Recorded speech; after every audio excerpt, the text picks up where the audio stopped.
Welcome and welcome back. We had a pretty fun night in the Amazon warehouse, am I right? I mean, everybody there too was turning it up. Like I love that. We had kind of a crowd. Maybe they popped a few more lawn chairs in there, a couple more fold outs. I don't know, but it was lively and for good reason. It was a really fun night. So many finishes, 8 total. We had crafty submissions, we had wild knockouts, bit of a weird end, perhaps controversial, but so many cool moments. Let's give it the old dynamic review for UFC 111. First fight of the night was a surprise catchweight because we were supposed to have Robert Valentine versus Jackson McVeigh, but we have Zach Reese stepping in short notice, a southpaw battle this was for while it lasted. I mean, round one, it was getting nasty right away. I mean, both these guys pretty violent, but Jackson McVeigh, especially with having only been to round one in his life, known for being a quick starter. His nickname, the Moose, partially because he's on that stampede energy. So crazy, crazy pressure, and we're getting elbowy. We are getting elbowy, and I'm loving it. It's just slice McGee. And McVeigh looking pretty good, putting on some great pressure. Reese getting a little damaged up. Like we got a full on split open eyebrow right away. Like we're getting to the violence quickly. We're on the fence for a bit. Got a bit of a low blow. Gotta cut the action, but we're right back to it. It's just a straight Muay Thai clinch fight. It's a little nasty in there, and it's a great start to the night. We get a little crazy on the ground, tied up in a little bit of a knot. Zach, has a bit more control there. Not much damage happening.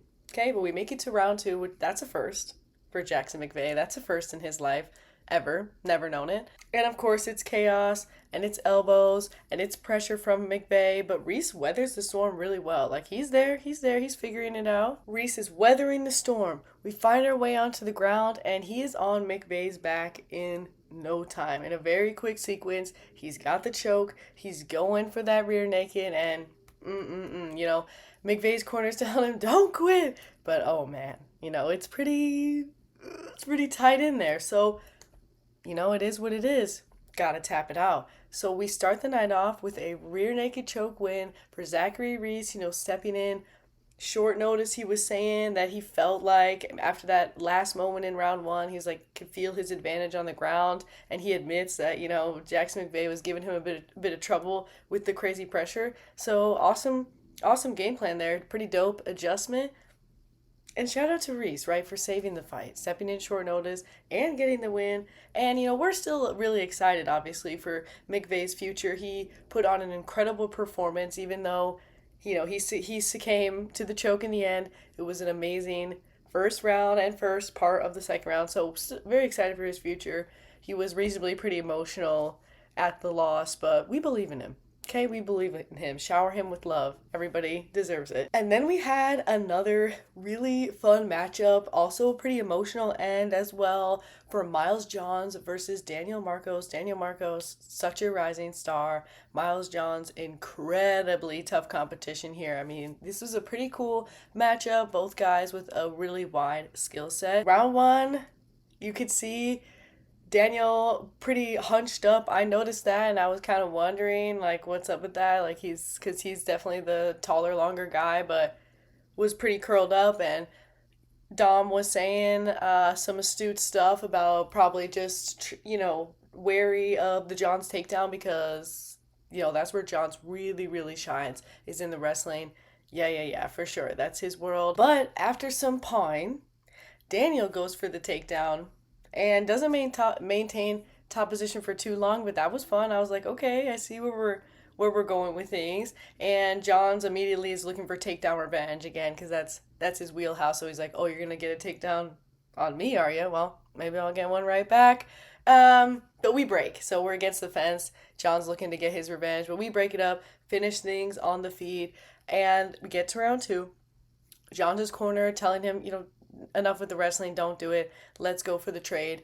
And then Marco's still looking for the takedown, which is pretty cool because, at this point, never Nea's submission and definitely somebody known a lot more for their crisp striking. Like Marcos puts together some insane combos and he can really pace the whole entire fight. He's very, very excited on the feet. So, not exactly known as much for what's happening on the ground. Okay, but he's looking for the takedown. John's responding well. He gets the underhooks and he says, okay, he's listening to his corner. We break it up. Yes. And in this round, you can see that Marcos is up right again. Dom points this out as well. He's not hunchy, perhaps feeling the confidence in his ability to handle it on the ground and just to get Johns to the ground. As Dom put it, he's not afraid anymore. He was never afraid, but you know what I mean. He gains some confidence, and you see that, and then all of a sudden, oh, Marcos with the single leg. Okay, it was cry. All right, and Johns is Bucky.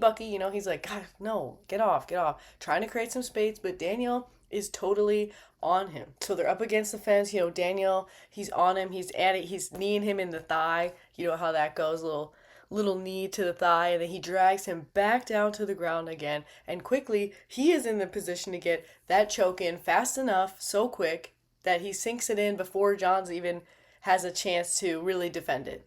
Really defend it. And it's sunken in there. And Johns, he doesn't tap. No, he goes to sleep. He goes to sleep. We had to step in, and he was asleep for a little while, a little concerning, but he rose again. So that means that was Marco's first ever submission win, and just really crazy to see him, kind of big dog. That's I feel like the energy there. Good phrase for a lot of fights. Kind of big dogged Johns in the grappling, and that was crazy to see just because, that's John's thing.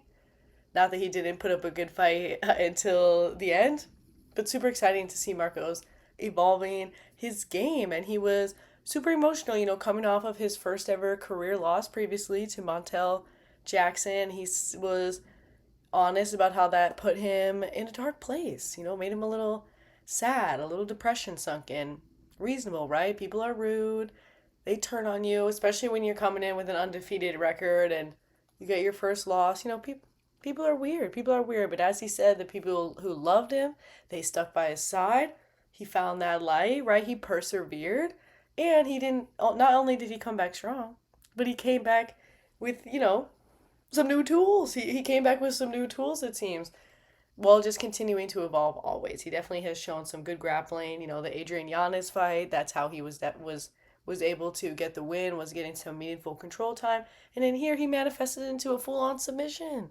So shout out, we got 2 rear naked chokes in a row. Great start. Then we had a really fun decision matchup between Tisha Pennington and Denise Gomez. This was pretty radical because it was very much so, the new wave of strawweight Denise 25, still finding her way in the UFC. And then you have Tisha Pennington, who Brendan reminded us has fought every single strawweight champion.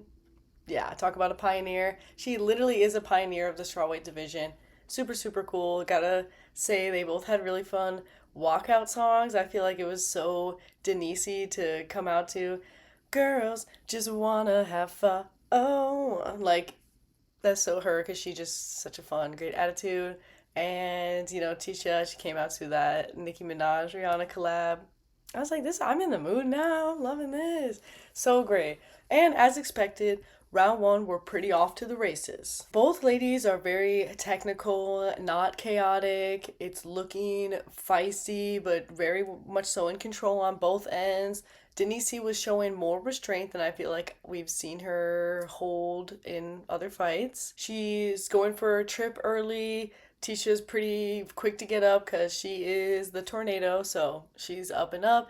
Denise finds her way to a couple vicious combos, but it's tit for tat in this fight. Tisha throws some right back at her, trading a lot of kicks as well on both ends. Few kicks are landing here and there, but they're both firing them off. Both of them are firing them off.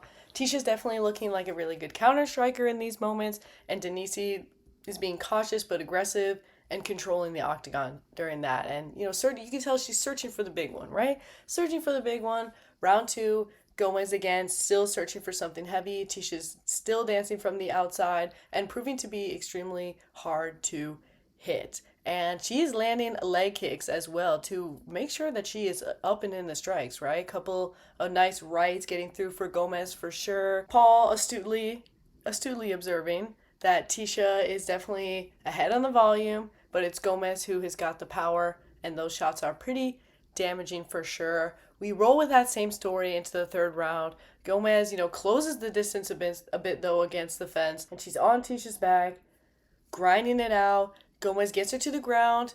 We get an odd little position, but with the last moment, Gomez kind of squeezes herself into a spot where she can land a little bit of shots from the top.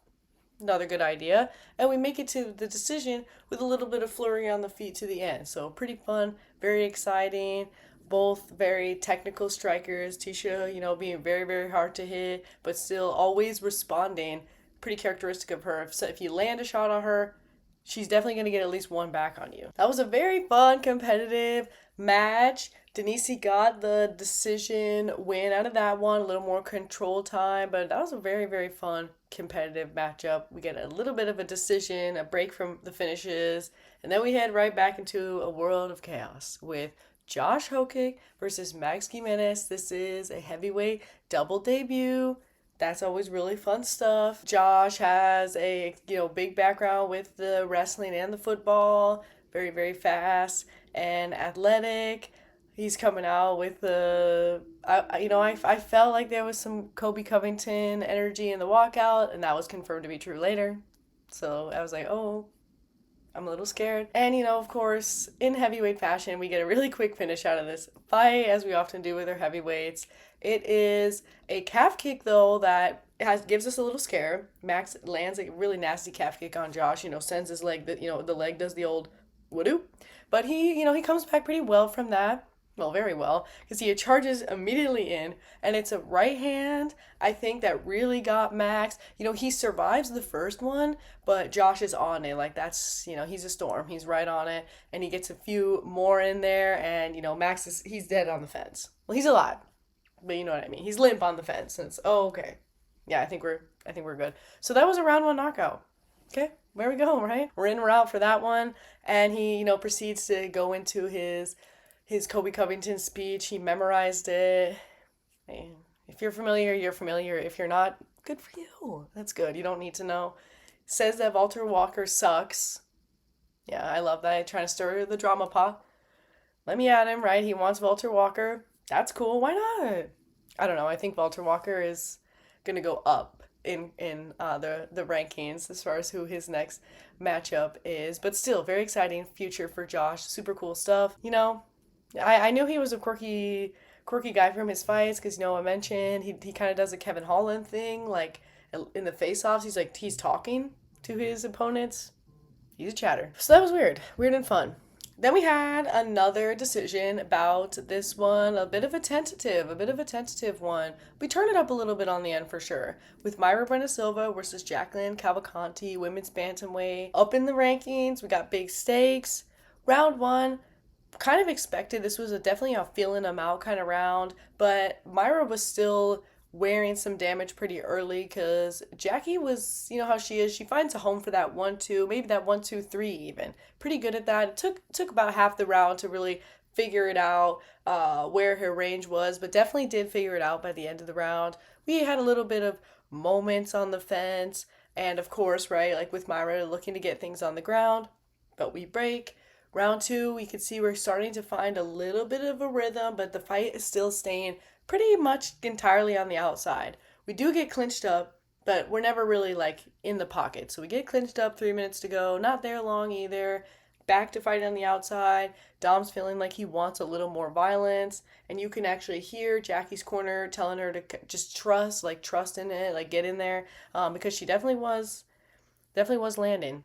And then we are turning it up when we get to round three. Cavalcanti, landing more, and Mayra is looking very busted up. We're getting black and blue over there, pretty, wearing the damage. Jackie's clearly very strong as well, and the volume difference is significant. Mayra just can't seem to get in there really, and wasn't making it gritty. No one was making it a real gritty fight, but lots of strikes to the head for Cavalcanti, and then some kicks in there to peppering in those kicks, a couple teeps, front kicks, and it was clear that she was landing more and the heavier shots. So a pretty comfortable, unanimous decision win for Cavalcanti. pretty impressive too, as well, to get over Myra Brenda Silva, who's definitely a dog. And so that means Jackie's 5-0 in the octagon. Yeah, she's an up and comer. Things are happening. And then we had a sick as heck veteran matchup. Oh my gosh, we knew that this was going to be an instant classic because that's Ricky Simone and Hayoni Barcelos, both for sure. But Ricky Simone, I like instant classic is one of the three nicknames that I have for him. You know, we have Silly Simone, we have Pacific Northwest Type. That's not a good nickname. Anyway, yeah, okay. Great fight though, right? Round one, Barcelos lands a big uppercut. Like we get to business right away. Barcelos with a crazy uppercut, and Ricky immediately with a response. You know, he is thicky Ricky up there. Like his back, I always forget how thick Ricky is. Like he is so strong. Both guys though are just like crazy athletes. We get a little bit of a ground and pound moment for Ricky, but you know, Barcelos right back up again. Just crazy, crazy pace. And we keep that pace going for the second round. You know, the nonstop action continues. Both men are so even in the strikes, and the pumping it out never stops.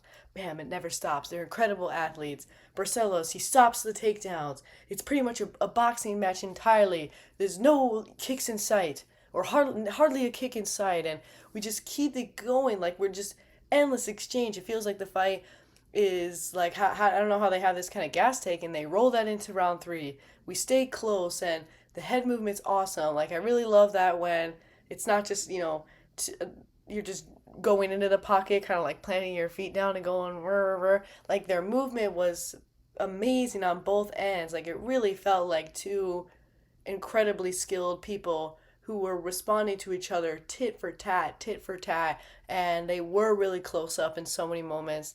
It's like I'm like, yes, this is an incredible veteran matchup. This is what being a veteran looks like. Everybody take notes because that was just a double incredible performance.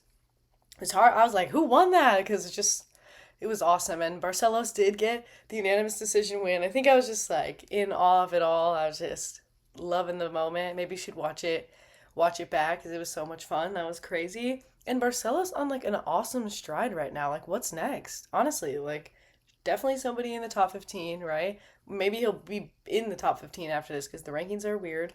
Rankings are weird, but that was probably my favorite fight of the night, I think. Maybe. It was a great one. And then we had our featured prelim. Really great featured prelim. Haider Emil versus Jamal Emmers. Both such exciting fighters. And, you know, Haider the Hurricane, perfect nickname for him. He is such a hurricane. We survive an early PP shot. Oh no. Ouch for Emmers, but he's good. He's fine. Ooh. And he's fast. Oh my gosh, he's so fast. He takes Haider down, but Haider is so exciting because he really is extremely strong and he is tenacious. So he was up so quick. Like he was up like it was nothing, and that was awesome. And we're against the fence. Haider's really teeing off. I'm like, go, go, go. He's the hurricane. And Emmers is surviving. Yeah, he's there. He's surviving it out. And he gets his own stinging shots at the end. So you're thinking, yeah, we got a competition on our hands right here. Round two, we got another PP shot. Oh no. Oh no. I'm like, oh gosh, I hope Emmers is okay. But okay, he's fine. We take a little time on that one, if I recall.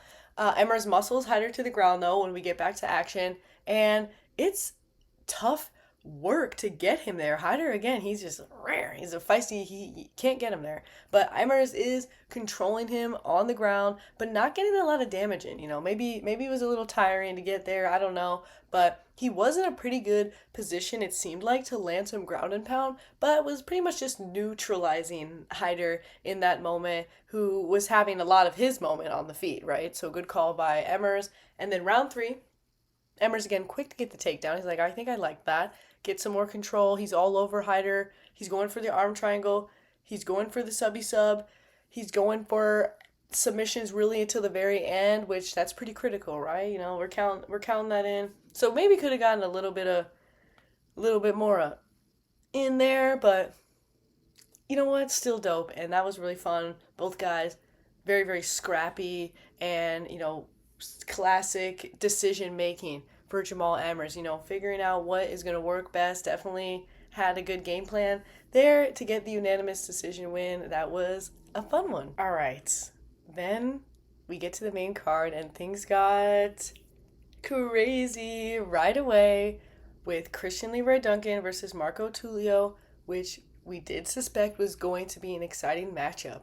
But what I did not expect was CLD to be so aggressive because he is oftentimes, more defensive fighter, but at the same time, his wheelhouse, it's vast wheelhouse. And we see that aggression immediately. Round one, he is putting it on, and he is putting on the damage. Marco, I can see him wearing some ouchies. We get a spinning elbow. Whoa, yeah, crazy stuff. Taking risks, and CLD again, aggressive start. We're clinched up. We break, and oh no, no. It is a spinning back fist. Hiya! And it's, oh my gosh, crazy. Spinning back fist has Marco, he's rocked. He's chicken legs. He's still there, but he's looking very, very hurt. And CLD just stays so locked in. Like you can see it in his face. Like he is absolutely locked in. He chases him down, hits him with the stiffest jab I've ever seen in my life. Marco's head bounces back. It was a knockout level jab like that. And then it was a hook cross hybrid to finish it off. And that one landed perfectly, so much so that Marco is face down on the mat.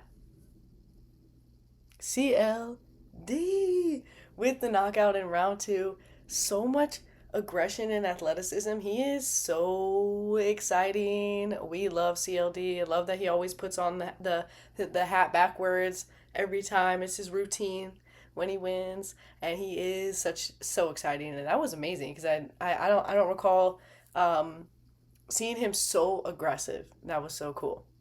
Amazing. And then we had Chris Padilla versus Ishmael Bonfim, Bonfim brother number one of the Bonfim brother takeover. Pretty fun to have two bros on one card, right? We love doing that.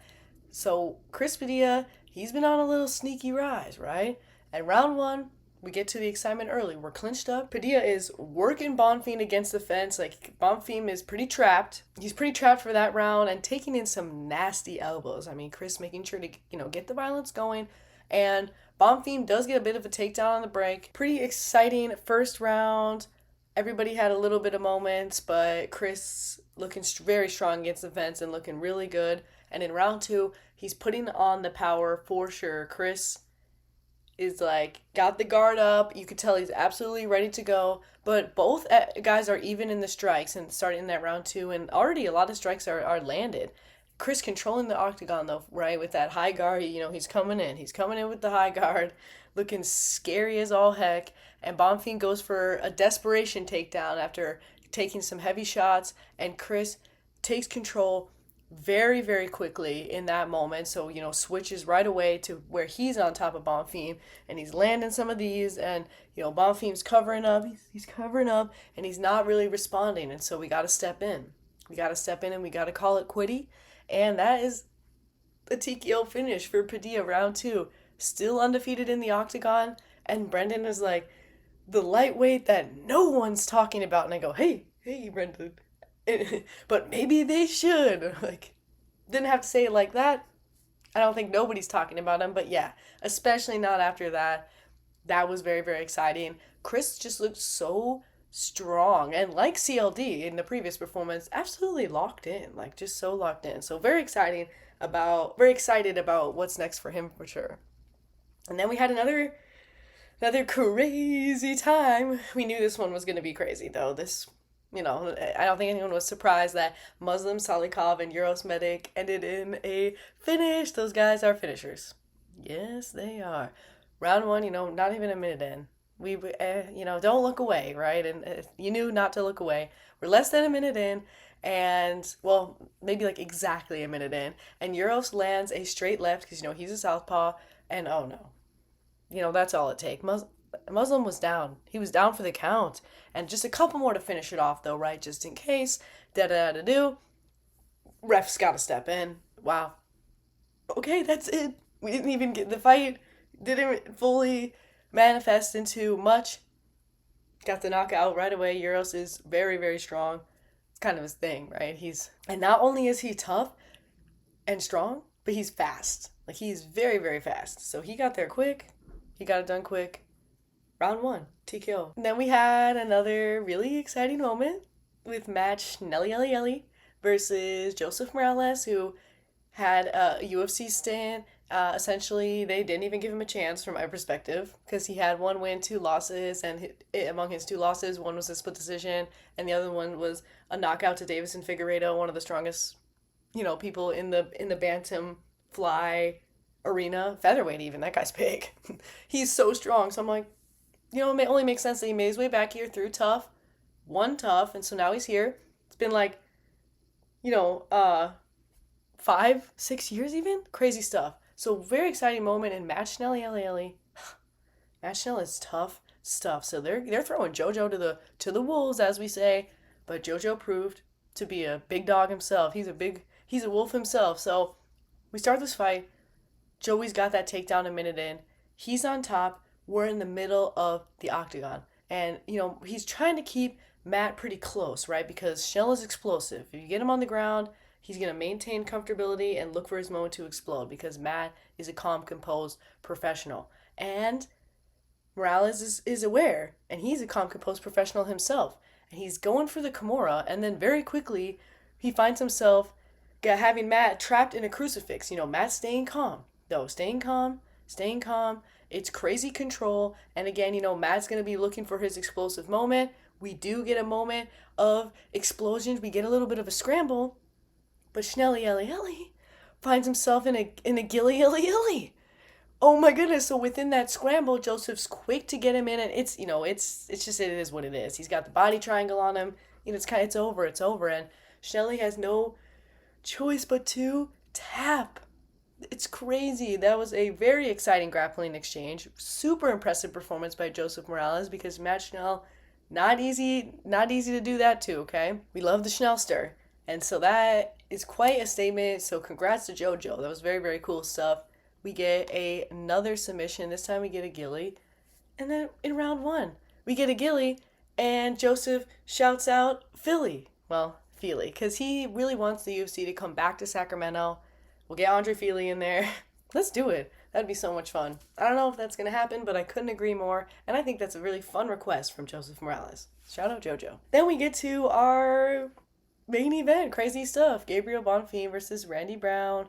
Very, very impressive, explosive guys on both ends. We start this fight out, and it's nothing but calf kicks round one. It is calf kickery. Randy Brown's getting that front leg pieced up. Good plan by Bonfim, right? Of course, we want to limit this guy's movement, and he is just chopping, giving Brown major trouble with his front leg. And that's kind of the story of the first round. Nothing super crazy happens. Round two, pretty early, Gabe lands a baseball bat type knee, it gives the baseball bat sound, and Randy falls backwards, head, hits the mat, his, back of the head hits the mat, but he does pop up and looks like he's maybe alive again. But ref steps in, has jumped over him before Bonfim can get on top of him and even attempt to land any additional strikes. And so Randy is, turning over, protesting, and it's pretty difficult situation, I would say. In the moment, I was feeling as though it's a very difficult call, for the ref to make. I wouldn't say that it was a bad call. I would say that it's a tough one. I'm definitely really curious about your perspective because Randy's head hit, it really it hit, and but it's true. At the same time, it's true that he seemed to be awake. It's almost like the impact of him being knocked out woke him up again. Yeah, and so of course Randy is upset. Of course that makes so much sense, but just as a layman out here in the wild, it's kind of hard for me to think about what the right thing to do would be because I don't know if I would want to have seen a hammer fist from way up in the sky come cascading down on Randy's jaw, and just, another moment of his head just slamming in the back of the mat. Who knows how awake he really was. It's just tough. It's just tough. I don't think it was the wrong call, personally. But again, tell me your thoughts. And that's how we ended it. A baseball bat knee. That's the thing too. We gotta give Gabriel Bonfim credit nonetheless for that baseball bat of a knee. Like that. Owie, owie, owie. It's the sound.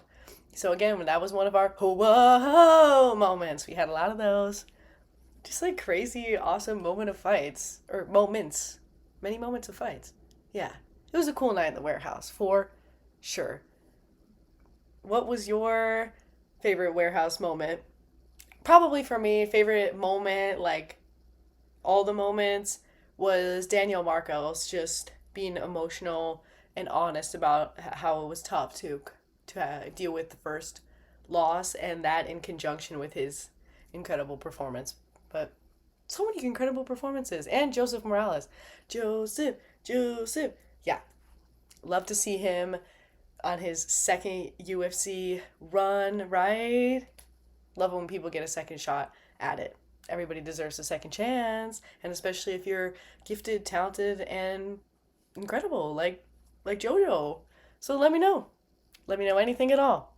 Here is our song of the night, new album entirely. So not just this song, but check out the album. It's good stuff. It's pretty fun ride.